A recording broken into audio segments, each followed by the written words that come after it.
CollabTalk is a copyright of Collaborative ABA Services, making a difference in children's lives. Hi everyone, welcome to another series of CollabTalk, a series by Collaborative ABA Services that provides information and resources about autism and everything in between. I'm Alicia, the founder of Collaborative ABA Services, and here I have some amazing team members. My name is Katie, I'm an occupational therapist. I'm Bree, I'm a BCBA. I'm Meg, I'm a licensed social worker and registered behavior technician. So for today's episode, we're going to talk about what parents need to know when considering childcare for their child with special needs, specifically autism. So we want to talk about today's episode. I just want to do a disclaimer like we always do. This episode is not intended to endorse any specific providers or businesses. Our goal is to simply educate and empower the community by providing information and resources. All right, team. So today we're talking about autism and childcare. Let's start off with what are some things that parents need to know? I think one of the things is that children with autism are different. You know, I kind of like the saying, like, if you've seen a child with autism, you've seen one child with autism. Right. Everybody's different. Everybody has different challenges. And knowing that the difficulties your child might have are appropriate and it's okay, and finding ways to kind of support them and be honest about it is okay. It's all right. I think a ratio is a big deal, like adult to child ratio in the rooms, and kind of like how their routines are. Also, if it's public or private, because that changes kind of like your rights and inclusiveness. Right. Right. I also think too, like, similar to some of the other conversations we've had, like, autism is considered a disability under ADA, so you can't be discriminated against. So if you are looking for, say a daycare setting, or you're looking for something for your child, and they're like, oh no, we don't work with children, with special needs, like, they can't just say no if they don't have the supports or it's not the right environment. That's something as a parent you can think about. But just because your child has autism doesn't mean they can't go to a typical preschool or a typical daycare program. Like, they can't say no just because of that. Right. Right. It's private. Yeah. And also I think it kind of leads us into like the topic of what to look for specifically in a childcare setting. And you raised some good points in regards to that.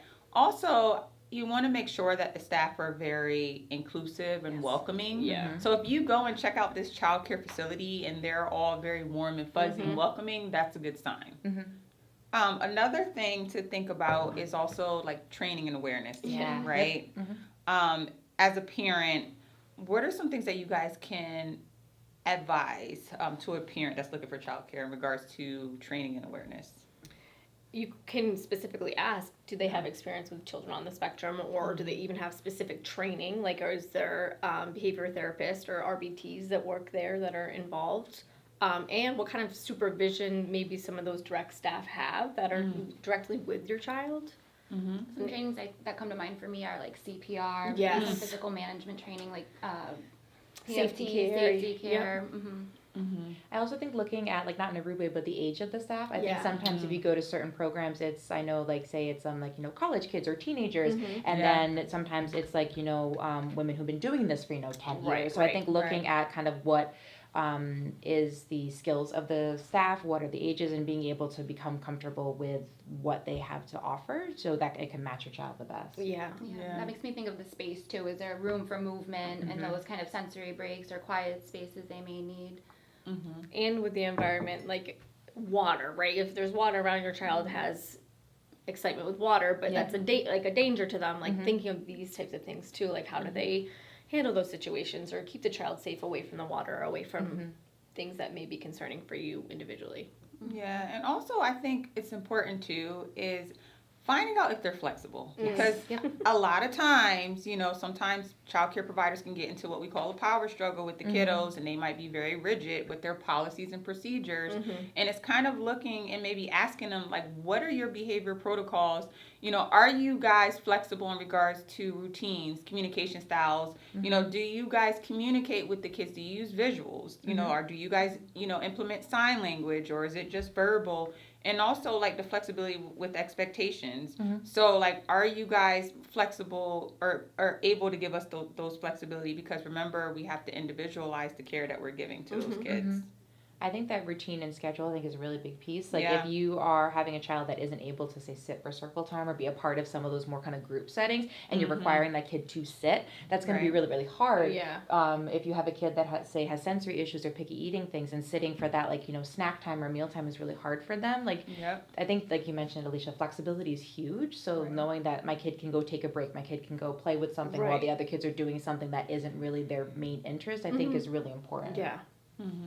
Back to the training thing too, I think I thought of, is there someone there that can administrate medication? That's a good one.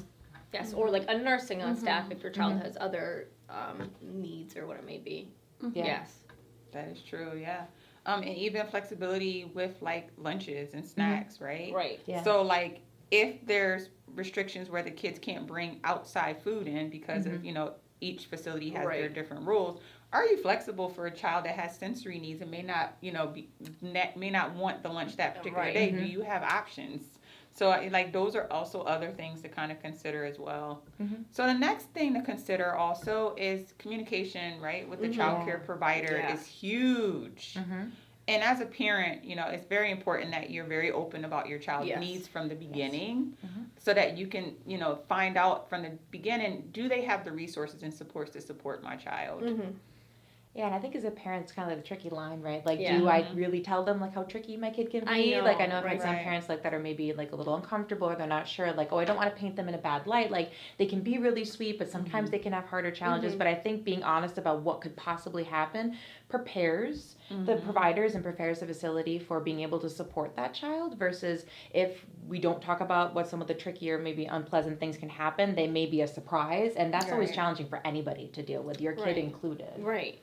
And then it kind of brings up the other situation of, you have this childcare set up and they weren't expecting these behaviors or what it may be, and then you may need to find another childcare situation for your child, which is stressful as a parent and for the child. It's a lot of change. So I think being upfront kind of prepares everyone, and they know what the expectation is really going to be. Yeah, and communication from both sides, I think, too. Maybe asking, like, how do you communicate about the child's day? Do you do a notebook? Is there an app? Some childcare providers have cameras in the room, so you can kind of tap in, take a peek, and check in if you want to. Or, they can record things so that you can review them if there is, some instance of behavior and they're like, collaborate on it. Like, what could we do better next time? To be able to review those things. Yeah, and I think to mention what you guys both mentioned about, like, the policies, like, what are your policies on, like, hands-on situations, right? So if you have a kid that could have aggression or a kid that could have some challenges, there's some places, there's a kid I worked with, that their policy was, like, none. Like, so the second he pushed a kid, nope, you're out. Like, the second he bit a kid, nope, we're done. So I think being honest with the providers and also having the providers be honest about what their policies are, so you know that, okay, if my kid has some aggression and they have a no tolerance policy, this may not be the best fit for me because I get in, they have some challenges, and now I don't have any childcare. Like, that's really tough as a parent. Yeah. Right. And I think, too, in regards to communicating, like what you said, Meg, about both ways, also, like, sharing some strategies that work at home or if they're getting other services, collaborating with the other providers that might be working with that child so that everyone's on the same page. And that helps a lot with those struggles with transitions or those sensory sensitivities because that communication is ongoing.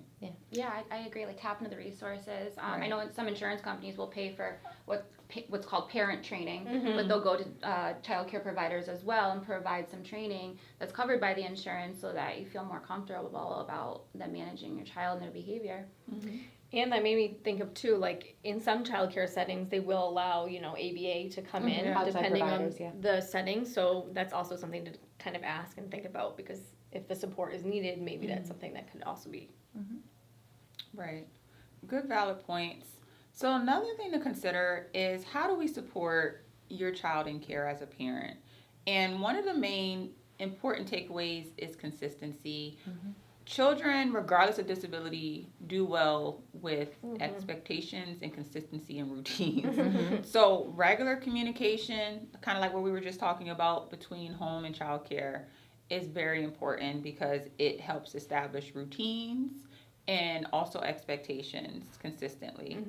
Yeah, and I think understanding that change is hard for everyone. Right. So if this is the first time your child is going into daycare, regardless of whether they have autism, I think as a parent it's always really tricky. So knowing that it might be a little bumpy in the beginning, or it might be, different than what you expected, but kind of trying to give it a good shot, I think is important. Yeah. Not being like, oh, this isn't a great fit, I'm going to pull them after a week. Like sometimes that can be a little too soon. They need time to adjust. Right. Right. Yeah. And then also, looking at like the methods of communication, like visual supports are huge for individuals on the spectrum, whether they're children or adults, because it helps plan out their day. They know what to expect, and it also helps with communication.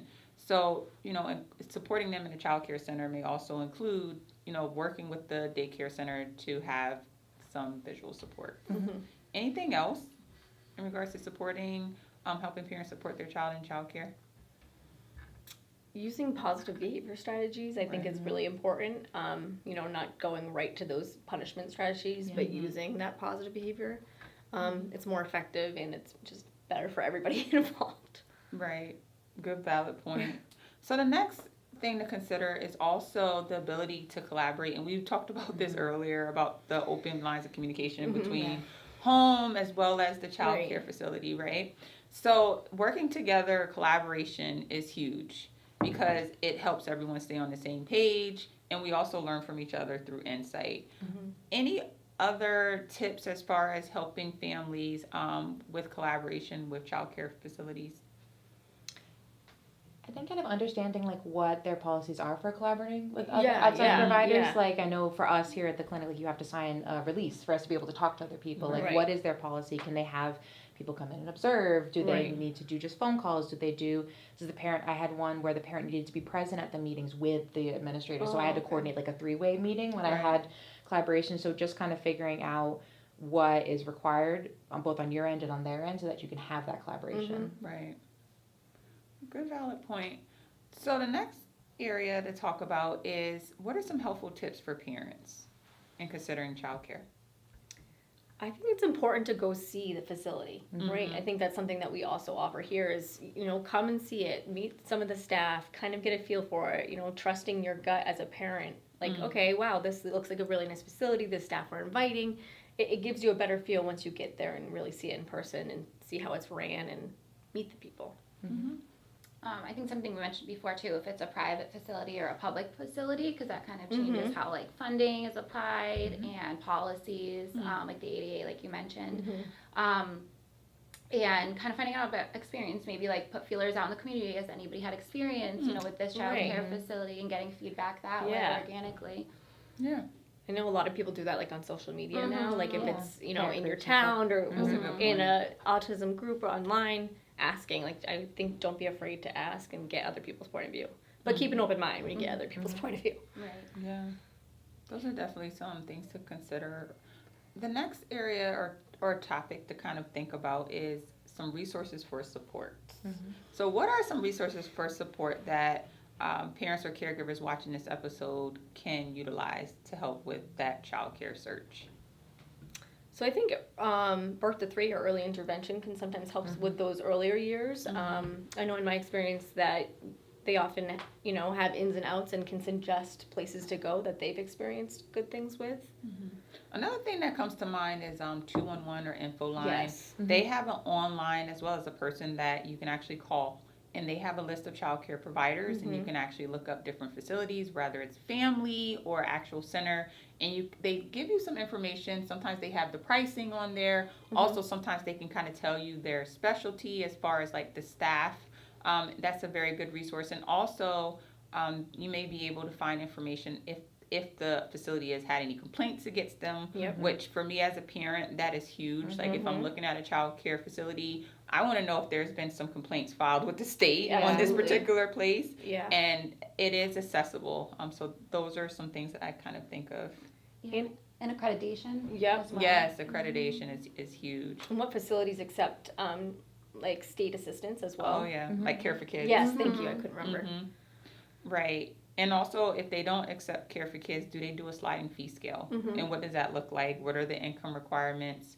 Also, some things to think about is also as far as with meals. You know, is outside meals allowed, or if not, are also like some things to kind of consider. And I know we're talking about resources for support, but it kind of like brings together thoughts it's and the whole stuff at the thing. same Yeah, time. absolutely. I think the flexibility with schedule too, because some of the special needs children that, you know, attending these childcare programs like need to leave early for ABA services, speech services, OT services, or need to arrive a little bit later. Like, how flexible are they on the attendance policy, and then what does it look like during the school year, and then versus during the summer as far as availability. Right. Do they tolerate outside transportation? Like some kids I work with, they go to summer school and then they go to daycare during the weeks that they have it. So will they pick the kid up from the bus if the bus brings them to the daycare?